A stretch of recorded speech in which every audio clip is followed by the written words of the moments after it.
Assalamualaikum, nama saya Mazia binti Umat Salim. Kami daripada kumpulan 12 akan membentangkan tajuk tentang penderaan kanak-kanak. Secara umumnya, penderaan kanak-kanak dapat dijelaskan sebagai tindakan seseorang yang menyalahgunakan hak atau kuasa untuk menyakiti dan menyiksa golongan kanak-kanak yang berumur daripada 18 tahun. Antara jenis penderaan adalah penderaan fizikal seperti memukul dan menendang mangsa. Kedua adalah penderaan emosi seperti gangguan dari segi mental dan emosi. Yang ketiga adalah penderaan seksual seperti memaksa kanak-kanak melakukan aktiviti lucah, dan akhir sekali adalah pengabaian seperti ibu bapa atau penjaga yang gagal memenuhi keperluan asas kanak-kanak tanpa sedar.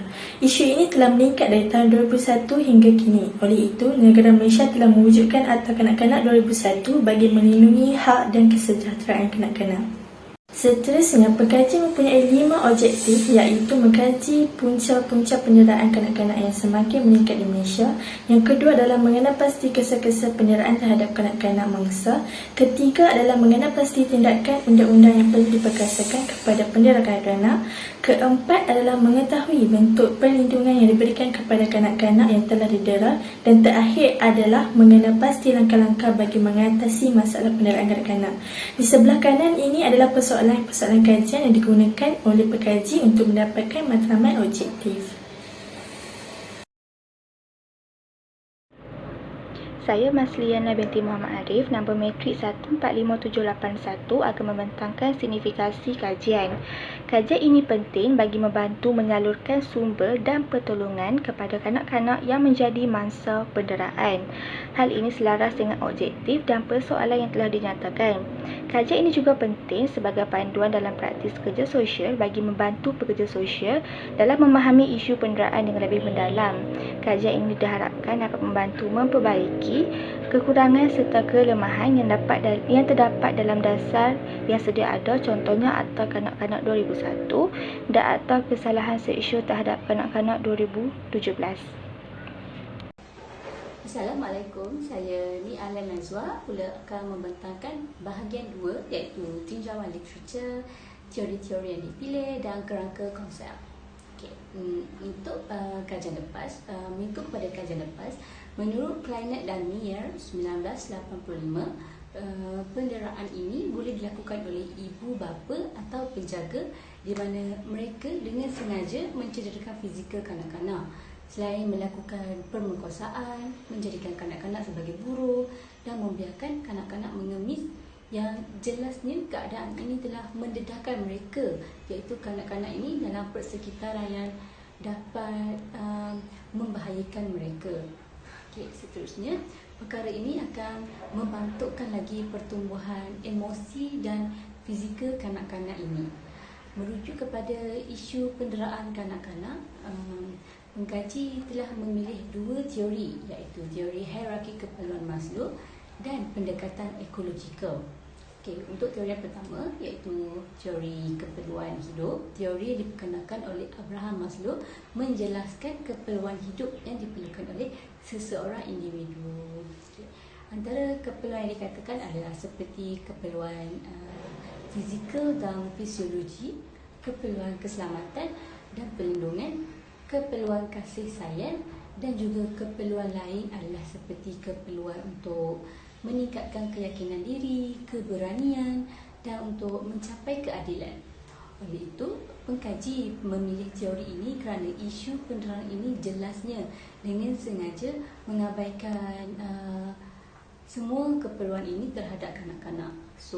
Jadi dengan adanya teori ini dapat membantu untuk mencapai keperluan yang mencukupi, di samping dapat membantu memiliki kehidupan yang lebih baik di masa hadapan, untuk mencapai kehidupan yang lebih sejahtera. Seterusnya adalah pendekatan ekologikal, iaitu teori yang kedua yang dipilih. Teori ini dipilih untuk mengetahui punca-punca berlakunya penderaan tersebut.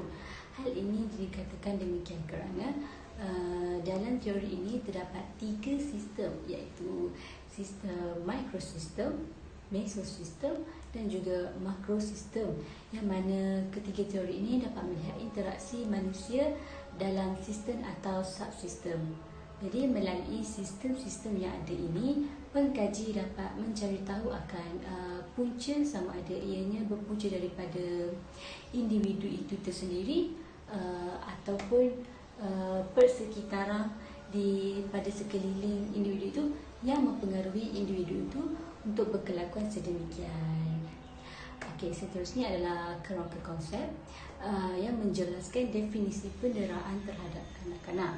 Salah satu definisi ini adalah menurut Akta Kanak-Kanak 2001, penderaan fizikal membawa maksud kanak-kanak tersebut telah dicederakan dari segi fizikal sehingga menyebabkan kecederaan tersebut dengan nyata dapat dilihat pada mana-mana anggota tubuh badan kanak-kanak yang dicederakan tersebut.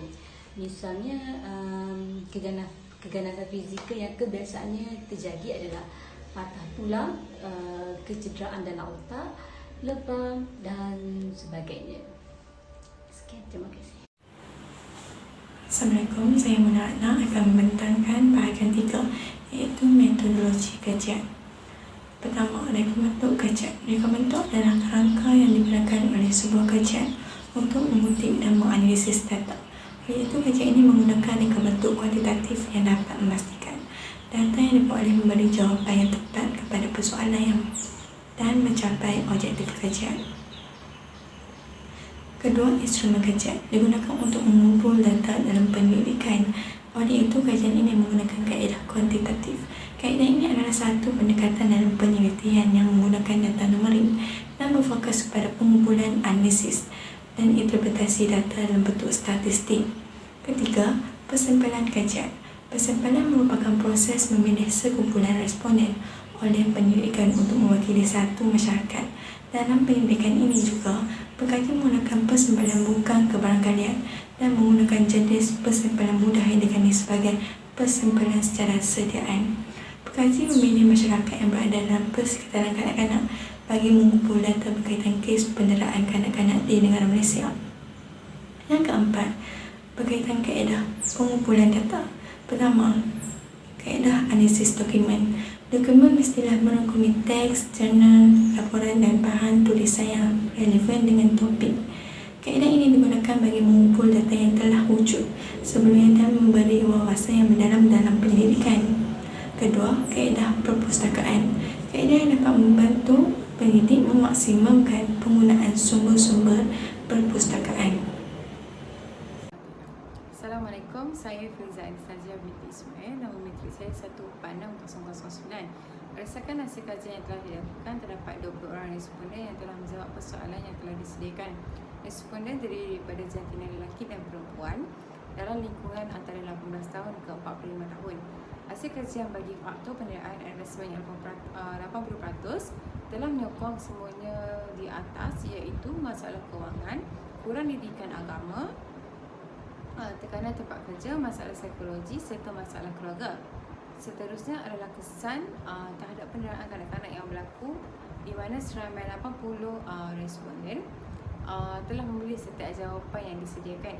Antaranya ialah tekanan perasaan dan emosi, tiada keyakinan diri, mengalami kesesatan kekal, cenderung menjadi pembuli dan panas baran. Selain itu, tindakan undang-undang yang diberikan oleh responden antaranya adalah hukuman penjara, kaunseling dan sebagainya. Di samping itu, bagi bentuk perlindungan adalah seramai 70% telah memilih setiap pilihan jawapan, antaranya adalah Jabatan Kebajikan Masyarakat dan juga PDRM. Akhir sekali, bagi langkah mengatasi penderaan kanak-kanak, 75% telah memilih setiap jawapan yang telah diberikan, dan antaranya adalah ibu bapa perlu mempunyai kemahiran parenting serta masyarakat juga perlu diberikan pendidikan berkaitan penderaan dan juga lain-lain. Sekian, itu sahaja daripada saya. Terima kasih. Saya Mona akan membentangkan bahagian 5 iaitu perbincangan.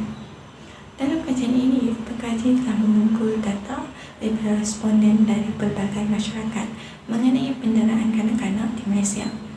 Okey. Perbincangan yang pertama berkaitan punca-punca penderaan kanak-kanak semakin meningkat. Yang pertama, masalah keuangan.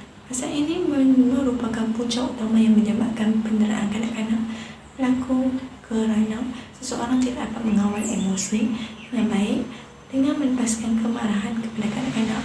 Hal ini selari dengan kenyataan Timbalan Menteri Pembangunan Wanita Masyarakat Datuk Azizah Mohamad Dun pada 2017 yang mengatakan isu keuangan boleh menyebabkan punca-punca pergaduhan antara suami dan isteri.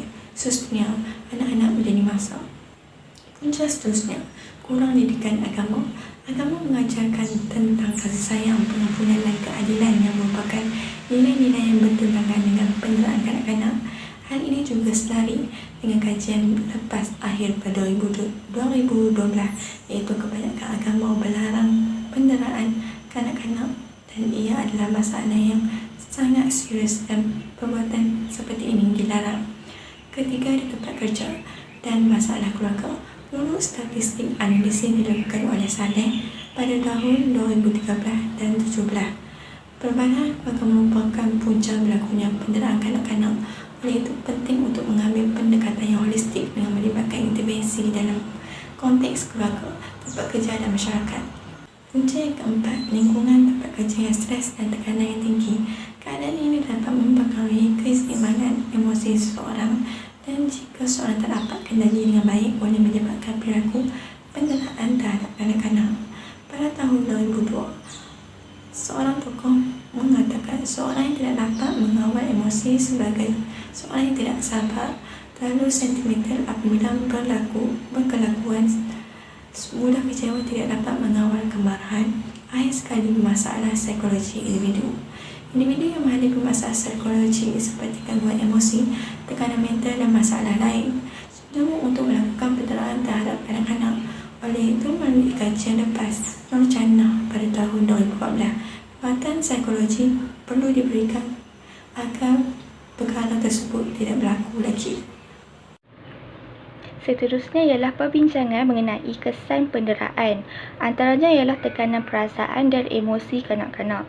Menurut Dr. Muhammad Syahidan Syari yang merupakan pensyarah kanan di Universiti Malaysia Perlis, menjelaskan bahawa kanak-kanak yang mengalami tekanan emosi akan menyebabkan mereka terjejas dalam pembelajaran sekaligus menyebabkan prestasi akademik mereka merosot. Berdasarkan kajian, terdapat 13% kanak-kanak yang menjadi mahasiswa lebih cenderung untuk menamatkan persekolahan dengan lebih awal. Dapatan ini jelas konsisten dengan kajian lepas yang diterangkan oleh Dr. Muhammad Syahidan. Selain itu, kajian juga mendapati bahawa majoriti responden bersetuju tentang kesan penderaan boleh menyebabkan kanak-kanak tiada keyakinan dan rendah diri. Menurut Linsoh yang merupakan pengetua psikologi kanan di Perkhidmatan Sokongan Trauma Psikososial Hospital Wanita dan Kanak-kanak Singapura, kanak-kanak yang didera akan membesar dalam keadaan tanpa keyakinan diri hingga menyukarkan mereka untuk menyesuaikan diri dengan keadaan sosial. Kajian ini menunjukkan 2 hingga 7% masalah mental berpunca daripada penderaan kanak-kanak. Jelas bahawa dapatan kajian ini konsisten dengan kajian lepas yang telah dilakukan. Seterusnya, dapatan kajian mendapati majoriti responden bersetuju bahawa kesan penderaan menyebabkan kanak-kanak mengalami kecacatan yang kekal.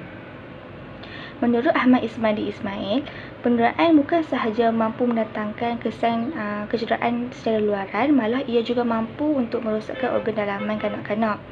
Kesan ini menyebabkan kanak-kanak akan takut dan malu untuk bersosial kerana kekurangan mereka. Jelaslah bahawa kajian ini dilakukan konsisten dengan kajian lepas berkenaan penderaan kanak-kanak menyebabkan kecacatan fizikal. Akhir sekali, kajian menunjukkan kanak-kanak cenderung menjadi pembuli dan panas baran antara kesan yang mendapat persetujuan majoriti responden. Menurut Profesor Badia Dr. Khairul Nizam Muhammad Noor, iaitu pensyarah kanan di Universiti Sains Islam Malaysia, apabila kanak-kanak didera meningkat dewasa, mereka mungkin akan mencari ketenangan dengan terlibat dengan gangsterisme, penyalahgunaan dadah dan sebagainya. Oleh itu, kajian ini konsisten dengan kajian lepas yang membincangkan masa dera cenderung untuk menjadi pembuli dan panas baran. Perbincangan seterusnya ialah berkaitan pemerkasaan penguatkuasaan undang-undang terhadap pendera kanak-kanak. Terdapat 20 orang responden yang mencadangkan beberapa tindakan yang boleh dipertimbangkan. Dalam perbincangan ini, pekaji akan menggabungkan bentuk-bentuk tindakan yang dianggap relevan antara satu sama lain. Antara pemerkasaan undang-undang yang dicadangkan oleh responden ialah hukuman penjara seumur hidup, hukuman sebatan dan hukuman kisas. Hukuman sebatan dan hukuman kisas ini merupakan satu bentuk hukuman yang sedia ada dalam undang-undang di Malaysia. Dan pekaji merasakan yang undang-undang ini tidak relevan untuk diperkasa. Manakala hukuman penjara seumur hidup telah pun dimansuhkan di Malaysia. Menurut Datuk Seri Azalina, hukuman penjara seumur hidup dan hukuman mati mandatory akan diganti dengan hukuman alternatif yang lain. Jelaslah bahawa dapatan kajian tidak konsisten dengan kajian lepas berkenaan hukuman penjara seumur hidup, hukuman sebatan dan hukuman kisas terhadap pendera kanak-kanak. Selain itu, pemerkasaan undang-undang yang dicadangkan ialah pengasingan dan latihan mengawal emosi serta kaunseling dan terapi. Berdasarkan Akta Kesalahan-Kesalahan Seksual Terhadap Kanak-Kanak 2017 menjelaskan tentang kaunseling pemulihan iaitu pemulihan kepada apa-apa hukuman yang dinyatakan sekiranya mangsa ialah kanak-kanak. Tempoh kaunseling yang diberikan kepada orang yang disabitkan kesalahan itu adalah sepanjang tempoh penahanan. Pemerkasaan yang dapat dilakukan ini dapat dikaitkan dengan cadangan responden iaitu membolehkan pendera mengikuti latihan mengawal emosi. Oleh itu, pemerkasaan penguatkuasaan undang-undang ini yang dicadangkan oleh responden ialah konsisten dengan undang-undang yang sedia ada berkenaan dengan penderaan kanak-kanak. Akhir sekali, tindakan pemerkasaan undang-undang yang dicadangkan oleh responden ialah penilaian semula dan pencanaan akta baru. Menurut Datuk Seri Azalina, pindaan Akta Kesalahan Seksual Kanak-Kanak 2017 akan mengesyorkan hukuman penjara ditingkatkan kepada 20 tahun atau denda sebanyak RM50,000. Selain itu, beliau juga mengatakan kerajaan akan meminda Akta Keterangan Saksi Kanak-Kanak 2007. Jelaslah bahawa penilaian semula dan pencanaan akta baru yang dicadangkan oleh responden konsisten dengan usaha yang sedang dijalankan oleh kerajaan dalam pemerkasaan penguatkuasaan undang-undang di Malaysia berkenaan dengan penderaan kanak-kanak. Bentuk perlindungan yang diberikan kepada kanak-kanak yang didera. Pertama, pihak hospital dan pihak polis. Pihak hospital berperanan melaporkan dan bekerjasama dengan pihak berkuasa yang berkaitan seperti pihak polis. Ketua Polis Pengarah Bahagian Siasatan Seksual Wanita dan Kanak-Kanak Bukit Aman ACP Siti Kamsia Hassan pada 2021 berkata masyarakat tidak perlu takut untuk membuat laporan polis berkaitan kes penderaan kanak-kanak kerana PDRM menjaga privasi pelapor kes. Bentuk perlindungan seterusnya ialah Jabatan Kebajikan Masyarakat JKM memastikan kanak-kanak mendapat penjagaan dan bimbingan yang mencukupi dari keluarga dan penjaga yang boleh dipercayai. Hal ini selari dengan kajian lepas yang dibuat oleh Iqbal pada tahun 2019 iaitu kebajikan masyarakat didirikan dengan tujuan menjaga kebajikan mereka yang memerlukan berlandaskan 5 tujuan utama iaitu perlindungan, pemulihan, pencegahan, pembangunan dan pengintegrasi. Akhir sekali, Suspected Child Abuse and Neglect SCAN melibatkan penyelidikan dan tindakan terhadap laporan penderaan kanak-kanak yang disyaki didera Nur Aisyah 2019.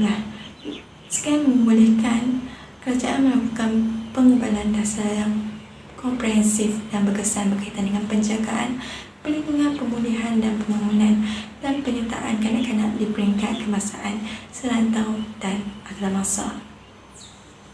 Akhir sekali, perbincangan tentang langkah-langkah bagi mengatasi penderaan kanak-kanak yang pertama adalah masyarakat perlu peka terhadap keadaan sekeliling. Pekaji mendapati dapatan ini konsisten dengan dapatan kajian lepas yang dijelaskan dalam JKN 2016 iaitu perlindungan kanak-kanak negara menekankan objektif tentang meningkatkan kesedaran dan komitmen pelbagai pihak terhadap usaha melindungi kanak-kanak sebagai tanggungjawab bersama. Yang kedua adalah mendalami ilmu dan kemahiran sebagai ibu bapa. Pengkaji mendapati dapatan ini konsisten dengan dapatan kajian lepas yang dijelaskan oleh Nur Salihah 2018 menyatakan bahawa ibu bapa perlu berusaha untuk mempelajari ilmu keibubapaan supaya menjadi ibu bapa yang selia ilmu dan berpengetahuan tentang psikologi rumah tangga dan kanak-kanak untuk meningkatkan kefungsian dan kesejahteraan. Yang ketiga adalah memberi pendidikan tentang penderaan kanak-kanak. Pengkaji mendapati dapatan ini konsisten dengan dapatan kerja lepas yang dijelaskan oleh Bidang Cilik 2017 menjelaskan bahawa kerajaan dan juga badan bukan kerajaan boleh menganjurkan program-program latihan ibu bapa dan tingkah laku bagi memberi kesedaran awal tentang isu penderaan dalam kalangan kanak-kanak. Akhir sekali adalah memperkasa ilmu agama dan moral. Dapatan ini konsisten dengan dapatan kerja lepas yang dijelaskan oleh Nabila Huda Zaim menyatakan bahawa penekanan terhadap penghayatan agama dapat menjadi benteng kepada pemeliharaan diri daripada melakukan perkara yang tidak baik seperti melakukan penderaan terhadap kanak-kanak yang tidak bersalah.